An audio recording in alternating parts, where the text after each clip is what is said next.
Welcome to the Kindness Project, the podcast designed to share stories of kindness and share how kindness can make positive change in our world, one small act at a time. This week on the Kindness Project, we're talking about Renting David Brent, brown bread ice cream and random acts of kindness part 2. Welcome to week 25 of the Kindness Project. Would you like to make an introduction? What? An introduction? Yeah. I am joined by a girl whose dad is as awkward as the David Brent office dance. It's Charlotte Dames. Oh, don't flatter yourself. And I'm joined by the man who probably has no idea, but in the corner of his office, there is a hanger. Is there? Yeah. Where in the corner of my office is there a hanger? Right by the door. Right, I've never noticed that hanger before. Why are you only telling me about this random hanger on the podcast, as opposed to going, Dad, you got a hanger in your office. What are you up to? Be entertaining. It was. I'm now going to go into the office and go, where's that hanger? And if it's gone, who's pinched my hanger? Who's pinched the hanger? Or I might go in and just do the David Brent office dance. I don't know. Maybe that'd be funny. Can I tell you about this guy, right? Talking about David Brent, right? There's a guy on LinkedIn called Tim Oliver. Yeah. And he's the number one David Brent impersonator in the UK. Do you know who David Brent is? Think so. So he does. There was a sitcom called The Office, Yes. and he did a silly dance. But there's a guy you can like. I was going to say rent out, but you don't rent out an individual. You can employ for his services of being like coming into your office and doing a silly David Brent dance. And I don't know if Mum would be happy about me spending our money getting this guy in. Just imagine this guy walking in, doing the dance. Who's that? Cassie says, I just rented a David Brent. I've read the David Brent every day. I've rented a David Brent to come in and do a silly dance. I don't think I'm going to get away with that, to be honest. Nah, Should we try? Do it at home first. I can't. That's even worse if I do it at home. I've just employed my own David Brent to follow me around. I mean, that makes no sense at all. But he is quite amusing. The number one David Brent impersonator, Tim Oliver. Free plug there for Tim Oliver. Other David Brent impersonators might be available. I don't know, to be honest. I haven't looked into the David Brent impersonation market. I mean, check the Elvis impersonation market. That's booming. Apparently that's booming. There's loads of Elvises. So, how's your week been? Not bad. Yeah, good stuff. Do you want to let people know where they can get in touch with us first? Okay. Twitter @ Holla Kindness. Stop laughing at me. Holla Kindness, listeners. HOLA Kindness. The Facebook? Yep. I don't know the Facebook. It's www.facebook.com/Holla Kindness. It's very simple. I can remember that.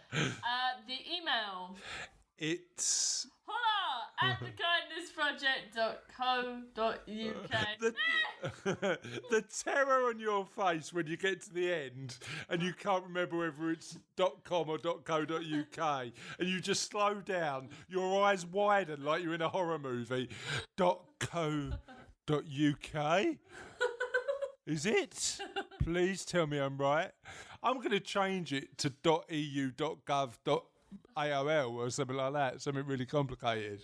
Please don't. I just remembered that one. And you can visit the Kindness Project website as well, which is www.kindnessproject.co.uk. It's the same. .co.uk. And obviously we're about on Twitter as well, aren't we? Yeah. So you can find me at Chris, CHRIS, Dames, DAEMS, and you're at Charlotte, CHARLOTTEJ. Dames, DAEMS. Yes, you are. Now, this week's question of the podcast is inspired by two things. Number one, it's inspired by... It's why don't repeat. You do that. Why do you do that? You just like randomly repeat stuff I say. One, two. I think our listeners like number one.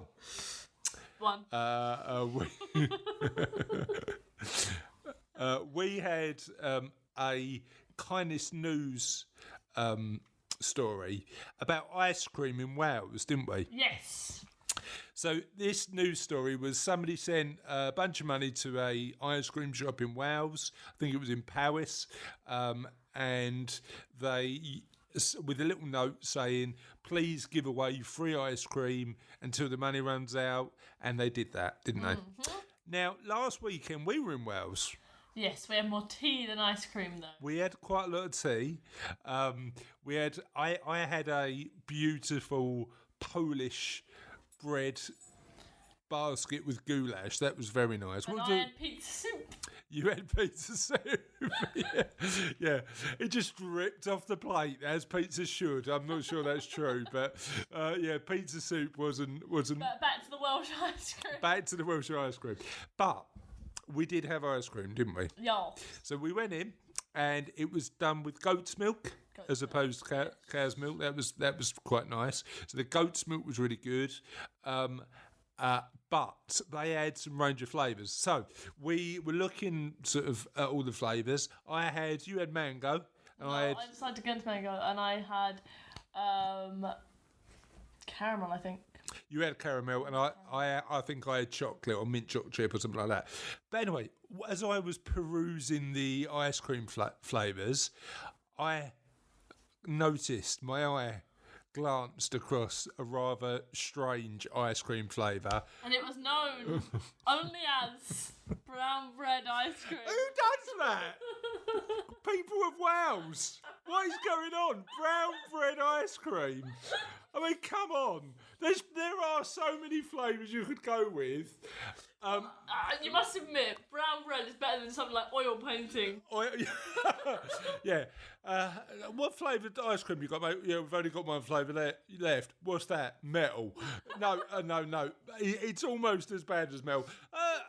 Actually, mate, I've got 4 flavours. What you got? Metal, sand, dirt. Dirt and brown bread. Dirt and brown bread. I'll take anything for brown bread. But I'll take the metal one, just iron. It gives me strong bones. Anyway, so brown bread ice cream. But actually, even though it sounded disgusting, it did pique my curiosity, didn't it? Yeah. So I said to the guy behind the counter, could I have I'm not buying a cornet, that'd be mad. But what I'd like to do is just have a little sort of flavour, a little taster of this brown bread ice cream. He obliged. Nobody else was eating it. And he just gave me this little spoonful.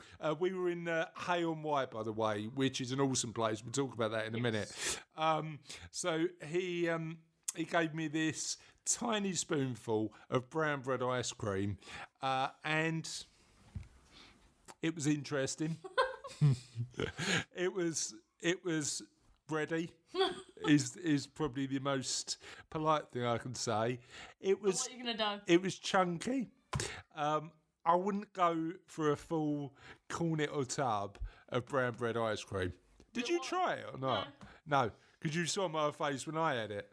Yeah, so you dared me to taste it, but I was like, no, I'm not doing it. So, but thinking about it, and I've had some weird things to eat, and I know the question of the podcast is more often than not food related for some bizarre reason. They but get the most reviews. We do get we do get a lot of food related stuff, so that's good. The question of the podcast this week is, what's the strangest thing you've ever eaten?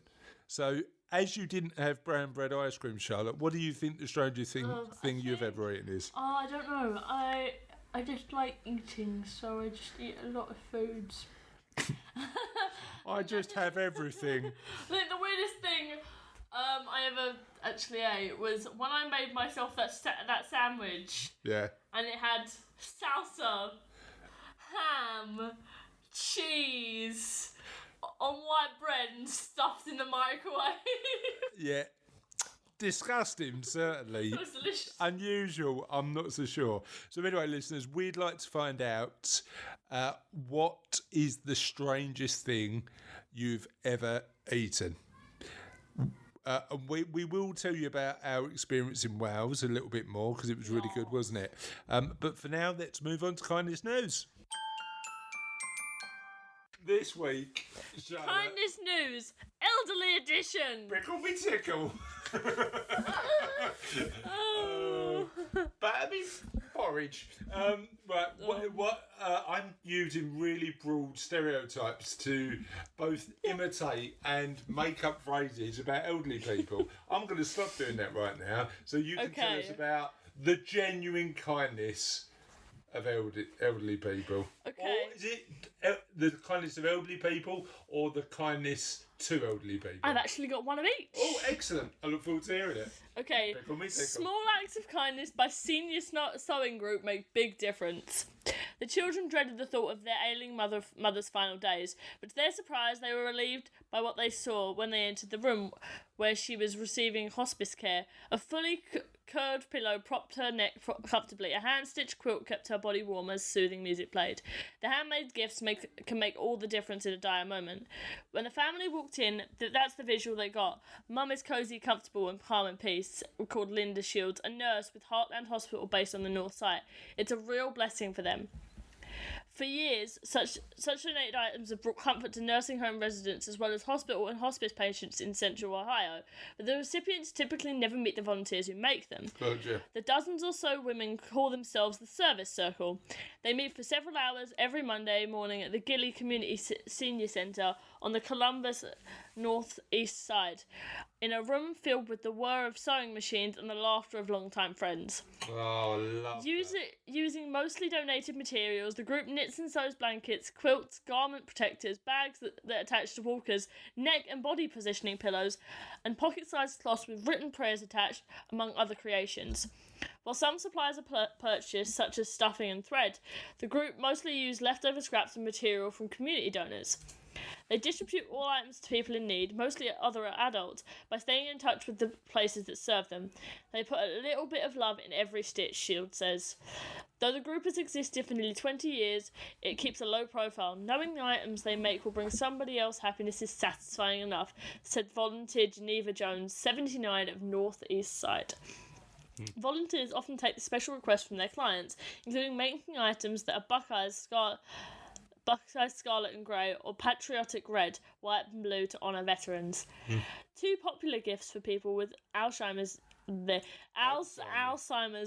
disease are hand protectors to keep them from injuring their hands with their fingernails if they clench, and soft activity mats covered with sensory items such as beads, buttons, photos, pockets, yarn, zippers, and tiny stuffed animals. Lovely. The mats reduce fidgeting and can be calming, Jones said.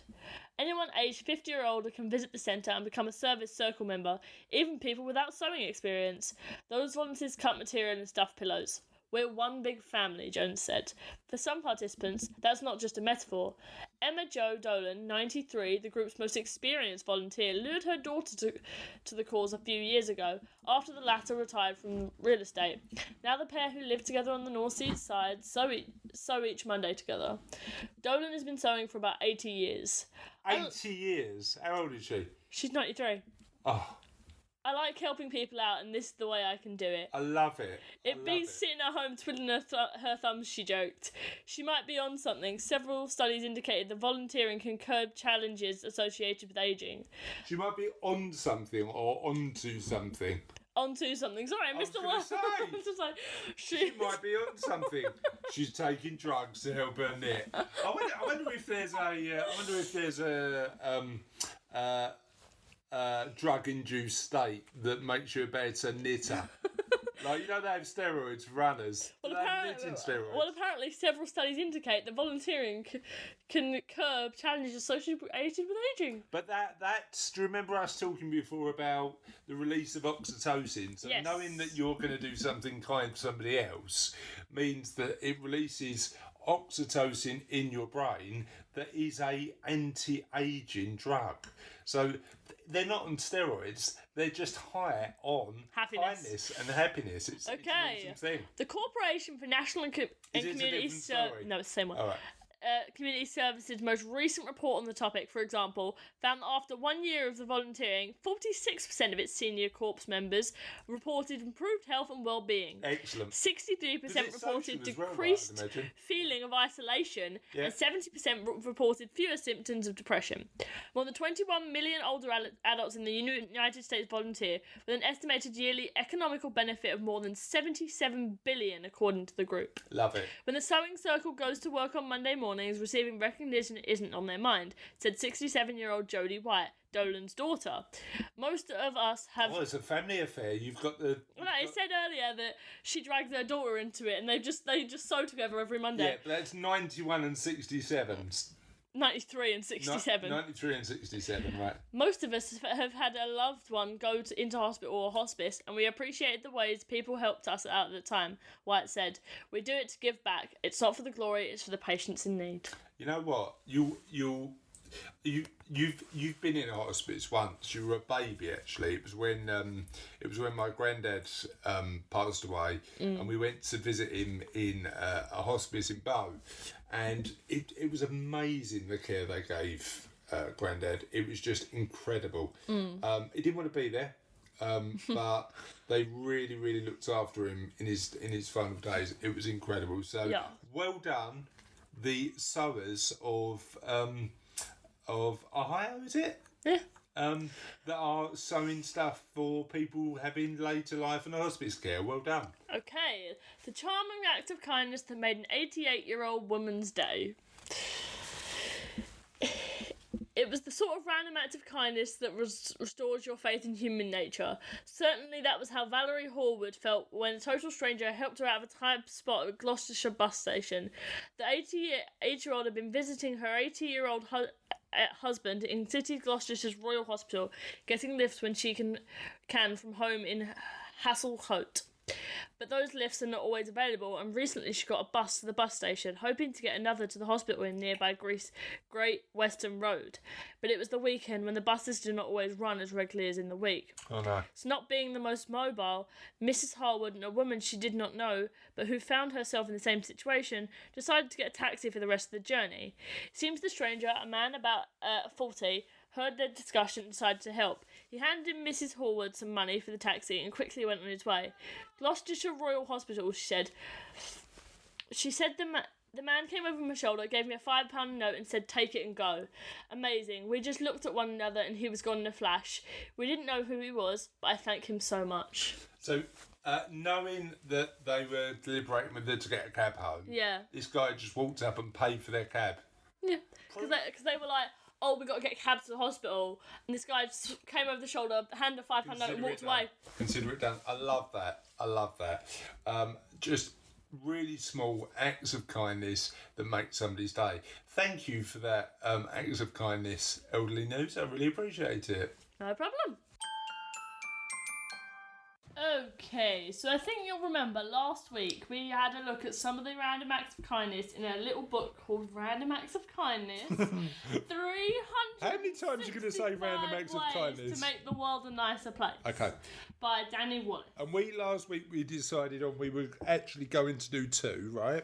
Yes. So we were going to... Giving out water bottles or just water to homeless people.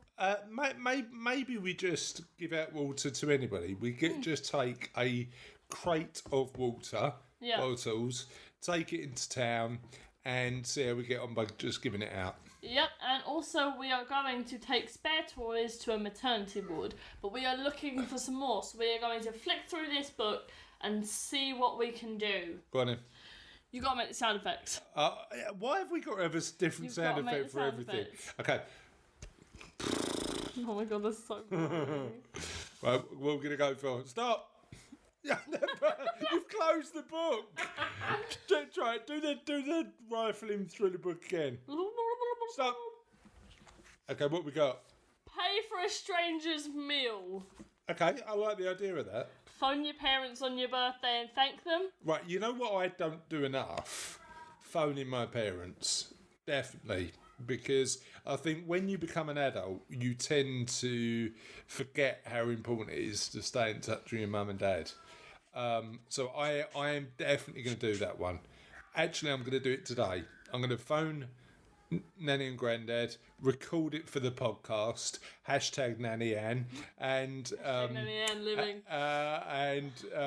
See, and maybe we'll record it for the podcast and sort of just play it on a future podcast. What do you reckon? Sounds good. Okay. Was it? You ain't heard the calls. Okay, you ready to go? Yep. I'm getting close to the front.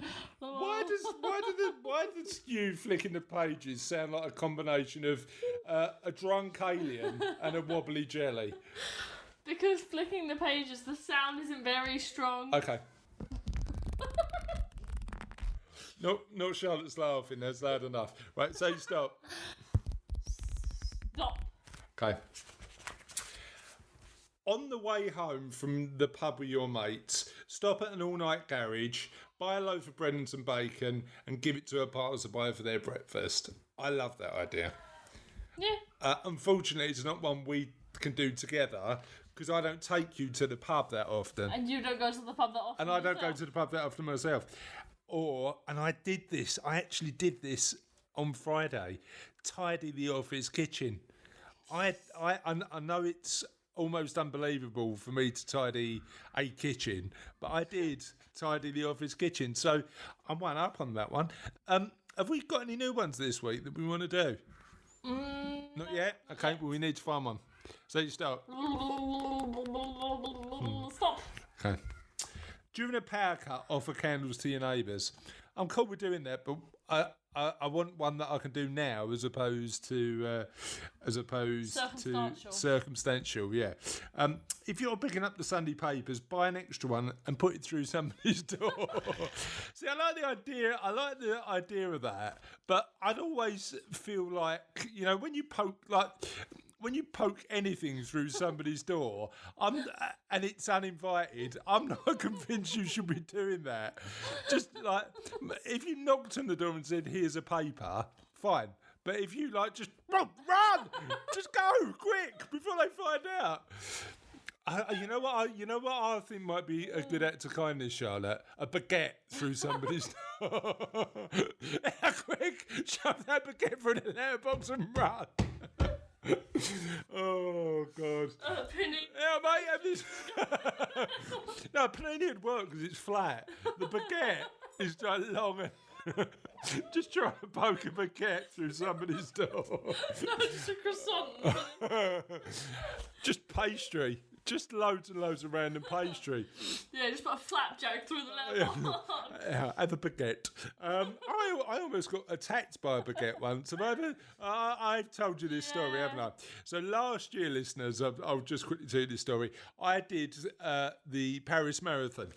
And Paris is an awesome city, beautiful, one of my favourite cities. But the atmosphere of the Paris Marathon, it's big. I mean, it's 45,000 runners. But the atmosphere of the Paris Marathon is a bit different from London. Because London, everybody comes out and cheers. And Parisians are sophisticated, aren't they, Charlotte? They're from Paris. I enjoy watching people run and sweat. Yeah, they're from Paris. So I was running, I was probably about 16 miles in, 17 miles in. And there was a fellow who had his breakfast in a bag and a baguette in the other hand. He was holding it, and he decided that he wanted to cross the road whilst we were running, and started waving his baguette like a sword to try and get across the road. So I've been attacked by a baguette. Anyway, and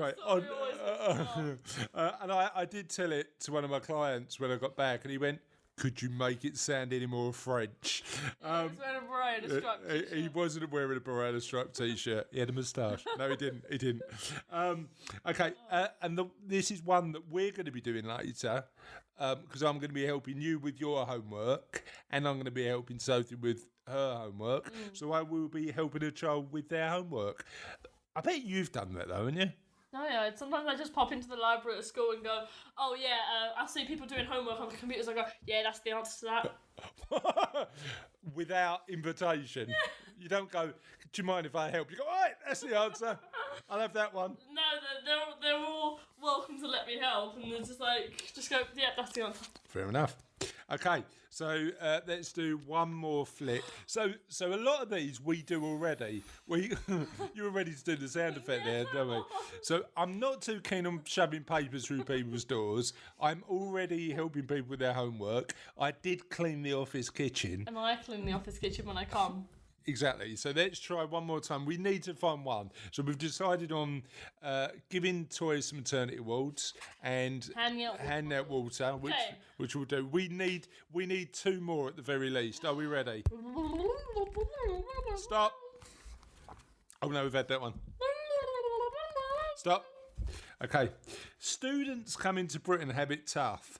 If you've got any old mugs or crockery or sheets or duvets, drop them off at your local student union.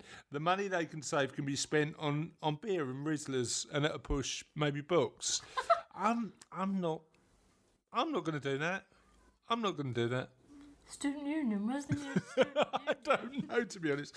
But I will do this one. And I did this. Give somebody a lift. I gave somebody a lift the other day.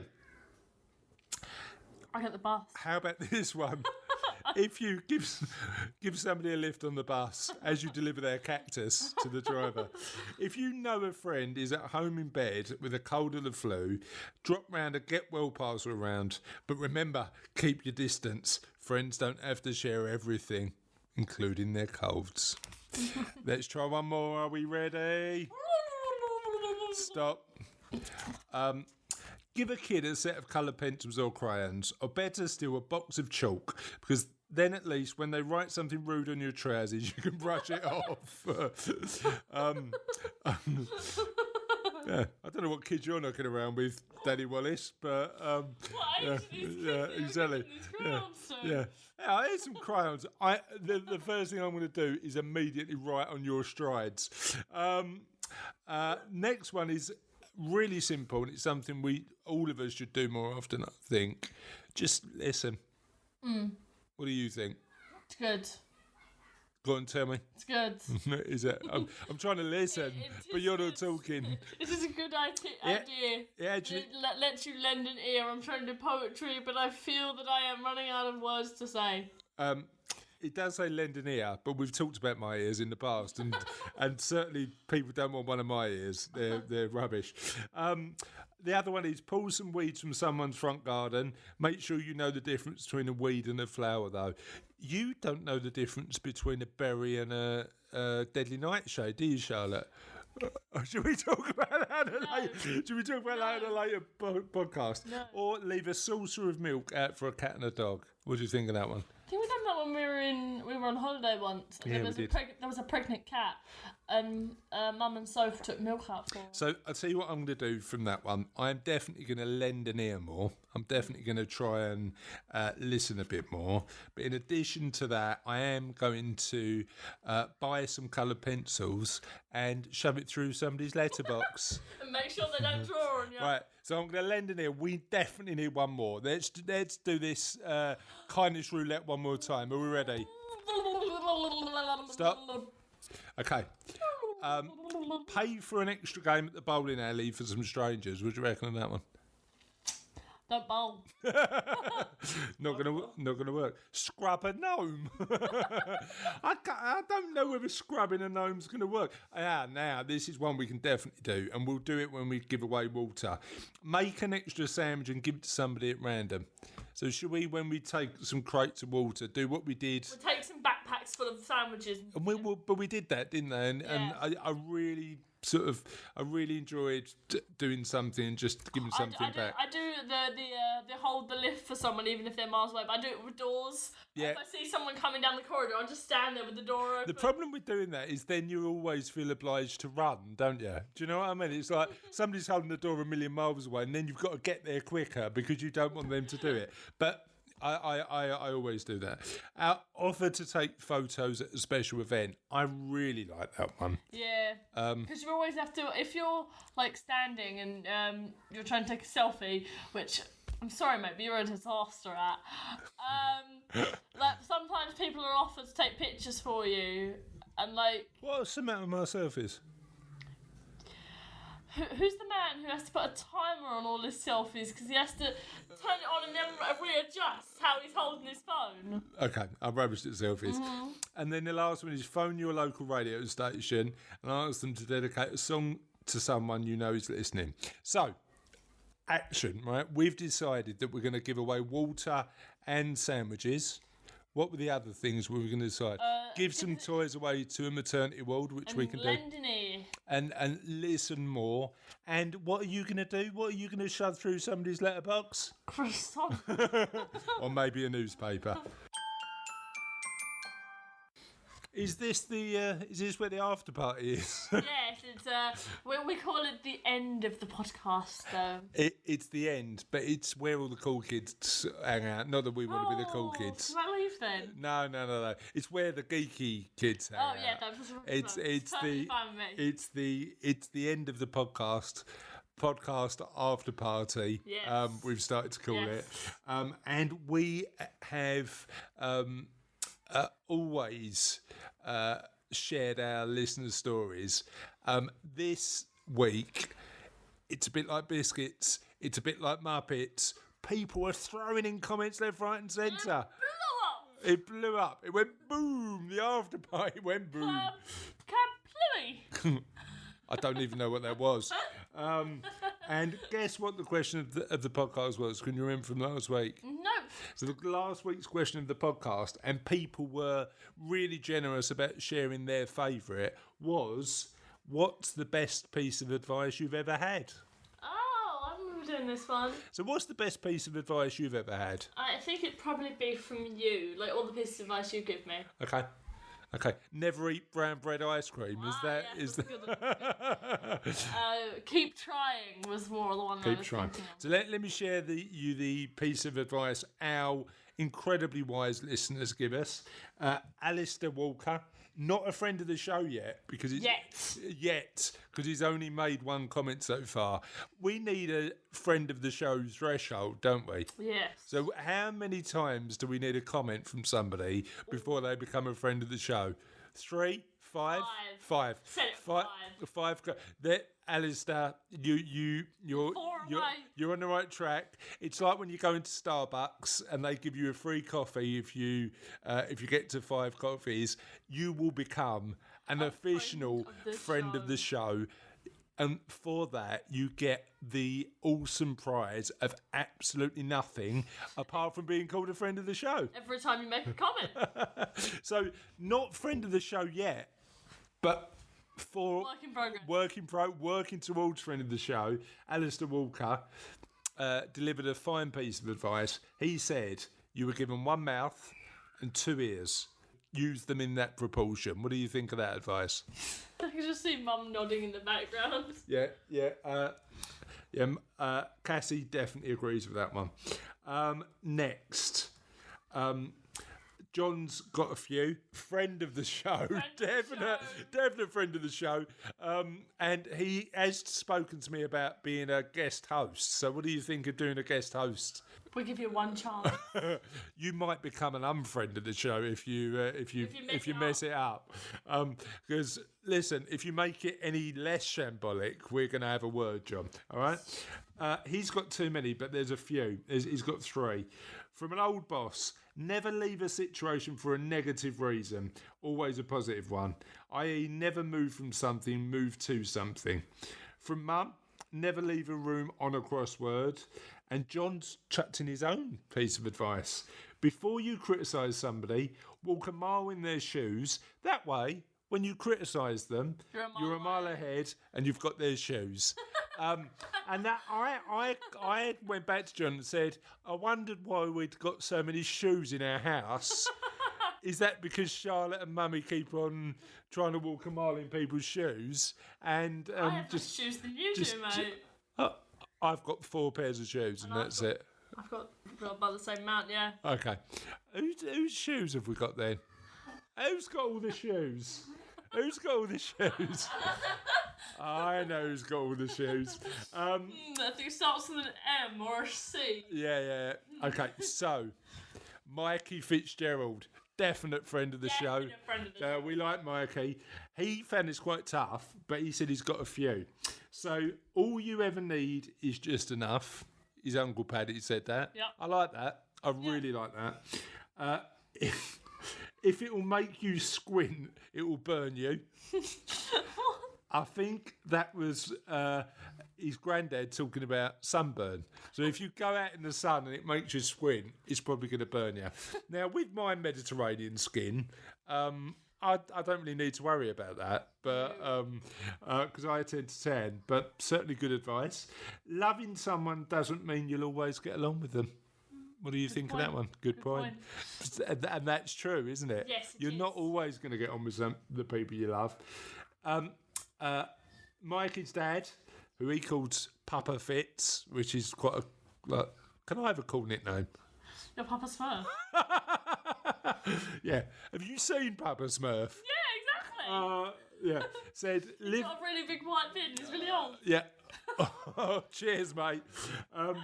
Said, live up to your own standards and expect others to raise theirs. Never lower yours for somebody else. Yeah. I really like that. I think that's awesome advice. Mikey's brother had a bit of advice and said, you can't save everyone from drowning. The problem with the human gene pool is there isn't a lifeguard. Not bad advice. Problem with the human gene pool, there's no lifeguards. And from I Heart Huckabees, the film, which I don't think I've seen, said you can relax because everything you could ever want or be, you already have and are. Aww. Which is quite nice. Tasman Kane. Yes. Now, she might be on 4th or 5th comment, I'm not sure. We'll have to check that. Possible friend of the show. Potential friend of the show, Tamsin. But I think she's just made friend of the show status because of this awesome advice. Yes, what is it? It's one of my favourites. Never stop learning. She says, I probably bang on about this all the time. Guess what? You're not alone. It's one I bang on about all the time. Yeah, okay, that's fine. Natasha Blondell said, mine's from my granddad. Show me the company you keep and I'll show you what you are. Never a truer word was spoken. What do you think of that one? So, that's good. Yeah, I think you can tell a lot by the people around you. Heidi Ball, friend of the show, says, everyone will tell you a right way to do things and they'll all be different. Find a way that works for you. Yeah. You like that one? I like that one. I like that one. Lucy Patrick, who is very quickly, not yet, very quickly becoming a friend of the show. Yeah. And is coming on the podcast pretty soon. So as an interviewee. So as soon as somebody gets interviewed, are they an automatic friend of the show or not? Yeah. As soon as they're interviewed, they're a friend of the show. Lucy Patrick said, the truth is always better than the lie. Oh, you're not convinced by that one, are you? Go on, tell me why. Because I think sometimes the truth can be more fantastic than a lie, and it's better that way, but sometimes the truth can hurt more than a lie. Okay. I mean, not when it's revealed, because then that kind of hurts, but I think there are things that people would rather lie about because they know that if other people knew, it would hurt them. So if the truth was hurting somebody's feelings, would you lie? Don't know. It's an interesting one, isn't it? It's quite a deep moral dilemma there that when I interview Lucy, I'll ask her about. Yes. Do. And Darren Weeks, friend of the show, he's given us a few gems of content recently, hasn't he? Repeating everything I say. Said, great question, Chris.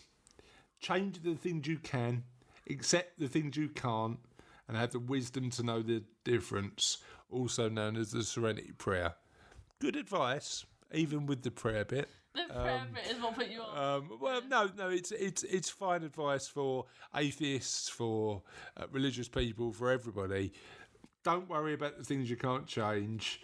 Change the things you can, and hopefully try and learn to know the difference. Yeah. I love that. Joanne Mullen, not yet friend of the show. 2 comments in, Joanne. So she's 3 more stamps on your cards, Joanne, and you're on. You'll be a fully ordained. I feel like doing friend of the show certificates. Is that something we should think about? Just like friend of the show. Just like yes. You get an email saying, "You, Joanne Mullen, are now an official friend of the show." Friend of the show. Joanne Mullen says, "To thyself be true." Yes. I like that. And Kath Keat, who is a friend of the show, Yes. actually gave a bit of advice that I don't agree with. What is it? It was no good deed goes unpunished. So even if you're trying to help people, it can backfire on you.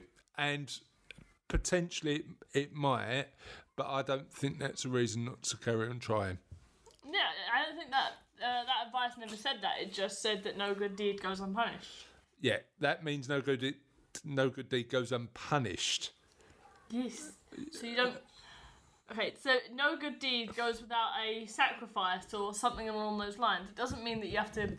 It has to negatively turn out for you. Well, I googled it because I wanted to make sure that it was I had a clear understanding of what Kath meant, and if it means no good deed is done without a little bit of sacrifice, that is good advice, because you do need to sacrifice time or money or something to do a good deed. But I don't want to look at that negatively, and I think the word unpunished is quite a negative way to look at it. Yeah. But Kath, respect your opinion.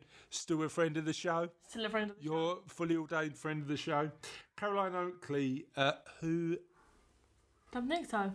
she might be actually. I think she might be 2 or 3 in. Says, what is for you doesn't go by you. So effectively what that means is whatever you need in life will come your way. And again, I think there's probably some value in going out and getting some stuff that... Yes. Love the sentiment. Not fully on board with the advice. It's weird when you don't agree with some of the advice that's given, isn't it? Tracy Dames, nan of the show. Nan of the show said, be honest and truthful, always be yourself and learn by your mistakes. Yes. Good advice. And then John Cook couldn't resist a comedy one. He just said, don't eat yellow snow. Just put that out there. I may go back to him and reply later, don't be lasagna, and see if he understands. Don't be lasagna. Can you explain it to our listeners? No. Oh, right, okay. Because he might listen. Ah, right, okay. He does listen. I know he listens. Then I will not explain. Okay, fair enough. Right, story of kindness sent in by definite friend of the show, Chris Laney. She sent me a video that told a story about a bunch of kids, all from pretty tough backgrounds, until a new trainee teacher came into the class. She stood up in front of the class and said, I want to tell you about 3 men. The first man was involved in a political scandal, believed in shamanism, had 2 lovers, I don't know if at the same time or throughout his life. Probably at the same time. Probably. Smoked heavily and drank 8 to 10 cups of wine a day. The second man had been fired twice, slept until noon every day, and drank... What are you laughing at? When you did the first one, Mum pointed us up, that's me. All right, okay. And drank... Mummy, like, Cassie's turning into the silent partner of the podcast, isn't she? Just pointing. Yeah. Points, just pointing. Just make me laugh. Yeah. The second man had been fired twice, slept until noon every day, and drank a litre of wine every night. The third man was considered a hero. He was a vegetarian, had no problem with alcohol or drugs, never broke the law, and loved animals. Who do you think contributed more to society? So the kids put their hand up and went, yeah, the third one. No. And the teacher said, you'd be wrong, but all 3 men contributed to World War II. The first man was Franklin Roosevelt. The second man is Winston Churchill. The third one was Hitler. The students were speechless and the teacher continued. Their descriptions are of their past selves. What they accomplished in their careers, they did after they left their past behind them. The things you've done in the past, good or bad, don't matter. Yeah. It's the things you're going to do in the future that Yes. count. So that's quite an interesting way of describing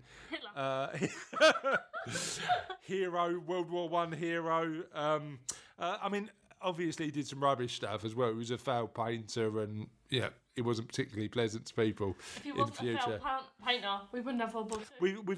We've spoken a little about that before. So I like that reminder that regardless of what we've been in the past, we've got the power to decide what we're going to be in the future. Yes. And on that note, We're going to end the after party. we're gonna end the after party. We'll see you Go next home, week. everyone. Bye bye. Get your coat. See you later. See ya, bye.